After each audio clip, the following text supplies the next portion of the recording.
En Punto de Encuentro, la información económica, a cargo de Alejandro Otero. Pero como presentaba a nuestro separado de compañía hoy hablábamos de jubilados, de recesión, de déficit, del jaguarete verde y de varias cosas más, pero todo esto para hablarlo justamente con nuestro compañero Alejandro Peter Otero. ¿Cómo le va, Peter? Buen día. Buen día, ¿cómo están? ¿Todo en orden? Todo muy bien, ¿ustedes? Todo en orden, esperando el billete del jaguarete. Está por aparecer, ya está en la calle, dicen, yo no lo vi, pero debe ser que como es un jaguarete, anda corriendo rápido y no lo logramos agarrar todavía. Anda rápido, dicen. Parece. Pero bueno, ¿qué va a hacer? ¿Cómo le va, Peter? ¿Todo en orden?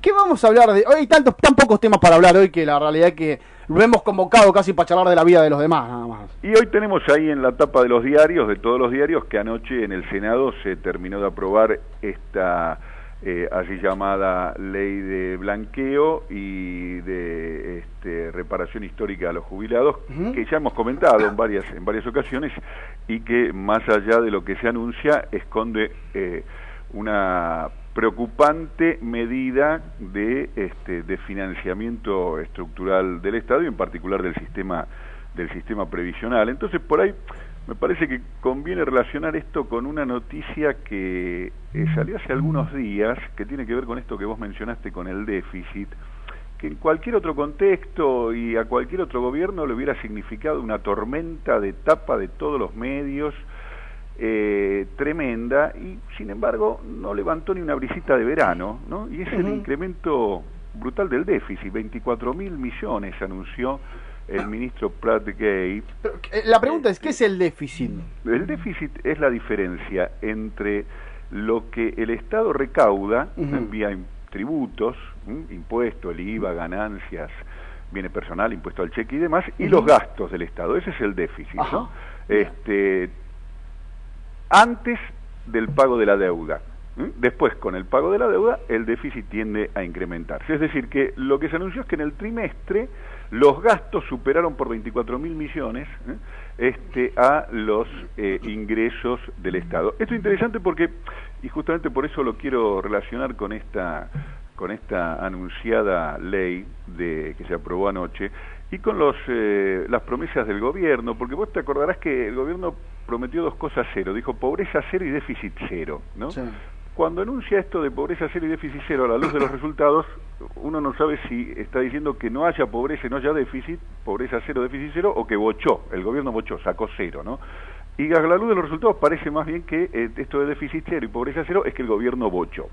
¿Por qué digo esto? Porque el déficit se incrementó y, hubieran desatado una tormenta en cualquier otro contexto, cualquier otro gobierno, porque los pensadores y propagandistas neoconservadores, neoliberales, de derecha, como se los quiera llamar, tienden a demonizar el déficit como la causa de todos los males. ¿Qué dicen, para decirlo rápido? Dicen, cuando hay déficit, el Estado recurre a la emisión para financiarlo y entonces esto que genera la inflación. Es decir, el déficit es la madre del gran drama del momento y de la historia de los argentinos, que es la inflación. Por lo tanto, hay que revertirlo. ¿Cuál es el remedio para solucionar el déficit? Bueno, la austeridad, el ajuste. ¿Y cuáles son las consecuencias del ajuste? Bueno, las consecuencias del ajuste son paradojales. Cuando el Estado disminuye el gasto, la actividad económica se enfría, disminuye el empleo, disminuyen los ingresos, disminuye la demanda, la actividad comienza a entrar en recesión y por lo tanto caen los ingresos del Estado, que recauda menos porque hay menos actividad económica. Como el Estado recauda menos, que hay más déficit. Como hay más déficit, se produce ahí el círculo conocido de que como hay déficit hace falta el ajuste, como hace falta el ajuste genera recesión, la recesión genera menos ingresos, más déficit, etcétera, y así sigue esta tendencia al déficit que genera ajuste más ajuste tras ajuste y en definitiva una disminución de la calidad de vida de los argentinos. Este es el discurso histórico del pensamiento neoconservador, pseudocientífico, que se presenta como un conocimiento teórico probado y en realidad lo que esconde es una intencionalidad política que, sobre pretexto de atacar el déficit, lo que hace es favorecer la disminución de la presencia del Estado y la del Estado mismo en favor de la liberalización y el incremento del poder de los mercados, ¿no? Esa es la intencionalidad política que se justifica en esta lógica teórica que ataca al déficit. Ahora, en la práctica es muy interesante, porque contrariamente a todo este discurso político, pseudocientífico del déficit, como lo prueba el mismo gobierno macrista, y ya sucedió en la ciudad, en la práctica lo que hacen estos gobiernos, ni bien llegan, es tomar medidas que reducen los ingresos del Estado.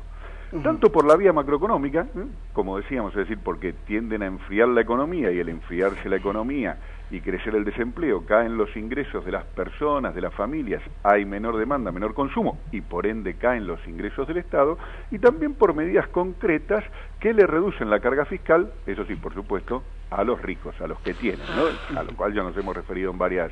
Que no somos nosotros en este caso. ¿Cómo? Que no somos nosotros, digamos. Que no somos nosotros, que no somos las mayorías, claro, sino que son los que exportan, se les reducen las retenciones, los que compran bienes suntuarios o de lujo, se les reducen los impuestos internos, los Está bien, pobres. activos importantes, que se les reducen el impuesto a los bienes personales con esta ley que se aprobó anoche, los que cobran dividendos porque tienen acciones, que se elimina la gravabilidad, las empresas que tienen activos y no lo usan, que se les reduce la ganancia mínima presunta, en fin, distintas medidas que también reducen los ingresos del Estado y agrandan el déficit. A su vez, toman medidas que incrementan el gasto.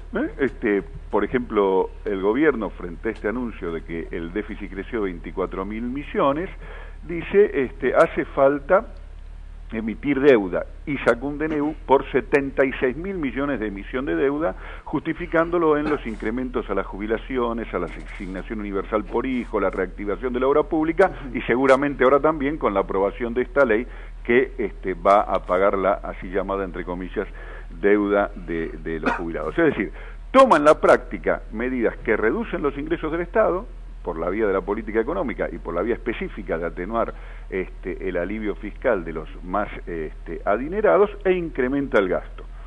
Entonces, ese paso 1, ¿qué resultado tiene de la política económica? Esto que estamos viendo y que yo decía se anunció los días pasados sin que levantara demasiada polvareda y que marca el incremento del déficit. ¿Cuál es el paso inmediato posterior que ya vemos se viene en los próximos días? Bueno, como el gobierno dice, cuando hay déficit lo que no hay que hacer es emitir, porque esto genera la inflación, y la única forma que tiene el Estado de financiar el gasto es o recauda, cosa que el gobierno, como dijimos, lo que hace es disminuir la recaudación, o emite, cosa que el gobierno neoconservador no quiere hacer, o se endeuda. ¿Cuál es la vía entonces? Para resolver el problema del déficit, incrementar el endeudamiento. De manera que a través de esta política, el déficit, que es presentado como un problema desde el punto de vista discursivo, en la práctica se vuelve una legitimación para justificar la política del endeudamiento creciente, que a su vez, en la medida que crece, no hace más que incrementar el gasto, porque a poco de andar, la deuda que se contrae devenga intereses, y esos intereses hay que pagarlos, es decir, hay que pagar la amortización del capital del crédito asumido y los intereses consecuentes. Incrementan el gasto en un contexto donde se disminuyen los ingresos. ¿Qué sucede, mi estimado? Crece el déficit, y entonces ahí sí, más temprano que tarde, y tras agotarse la política de endeudamiento, sobreviene la política del ajuste. Es decir que en las medidas que estamos viendo lleva adelante el gobierno, vemos un cacarear en un sentido de demonizar y tachar al déficit y presentarlo como un problema, y en la práctica una medida que tiende a incrementar el déficit solo para justificar la política del endeudamiento. Paso previo a ¿qué? A la política del ajuste y la austeridad, que conduce a la reducción de la calidad de vida de las mayorías y al empobrecimiento generalizado. Una película que los argentinos ya vimos y que lamentablemente parece que vuelve a rodarse una vez más en la Argentina. Ahora, Peter, vos decías recién lo de la emisión de billetes. ¿También es una causa y una consecuencia para la inflación? ¿Tener más billetes de lo que en realidad tiene respaldo en la economía real? No necesariamente. Vos sabés que con esto hay una gran confusión. Vamos a poner un ejemplo rápido y contundente para que todo el mundo entienda a qué me refiero. El país que más moneda ha emitido en los últimos años se llama Estados Unidos. Y la inflación en Estados Unidos no supera el 2% anual. Europa emite, la Banca Central Europea, tratando de reactivar la economía, cifras que son imposibles de ser pronunciadas en euro, y tiene inflación cero y desespera por tener un poco de inflación si esto trae algo de crecimiento económico. Es decir, que la emisión por sí sola no genera automáticamente inflación.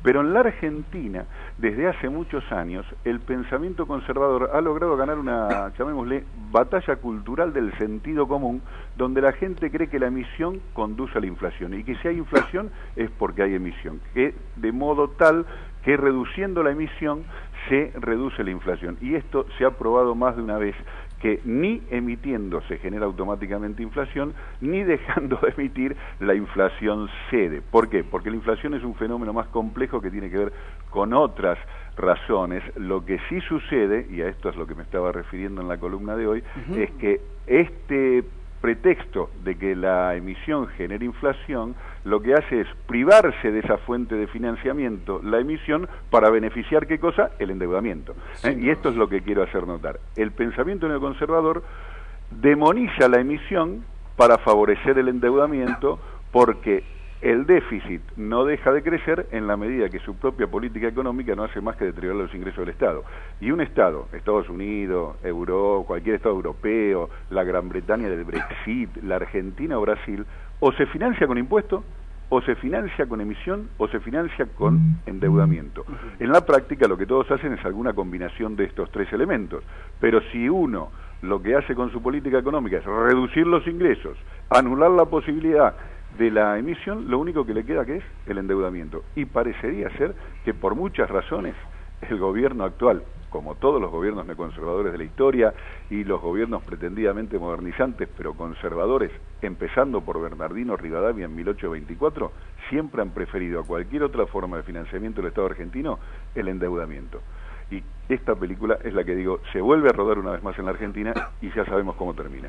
Querido Peter, como siempre, muy práctico en su vocabulario para poder entender la economía, que es muy compleja, sin duda, pero la economía real, la que vamos a consumir todos los días, cada trabajador, cada vecino de nuestro país, tiene que entender para saber cómo es realmente lo que se estaba sucediendo, lo que está sucediendo en nuestro país. Querido Peter, lo volvemos a despedir para hasta el jueves que viene, como siempre. Un abrazo, buen día para todos. Hasta luego. Bueno, no sé si entendió algo o no, señor Ney, pero lo cierto es que todo el mecanismo de funcionamiento actualmente del gobierno nacional lo que hace es emitir más inflación por algunas cuestiones vinculadas a el quito del gasto público, si se quiere, pero el mayor endeudamiento. Aparte me está bueno derribar ciertos mitos sobre esto, por ejemplo, de el hecho de emitir dinero. ¿Genera más inflación? Sí, desde chico uno le decían eso. Sí, siempre, ¿no? Desde chico no sé, pero hace un tiempo que los medios tratan mucho ese tema y hablan mucho de este tipo de inflación que supuestamente venía a partir de la emisión de nuevos billetes. En este caso, Peter ha derribado un mito y no es así. Y ha dado hasta ejemplos. Exactamente. Impresionante, compañero Peter. Pero bueno, muy explicativo como siempre Alejandro Otero hablando de economía. Alejandro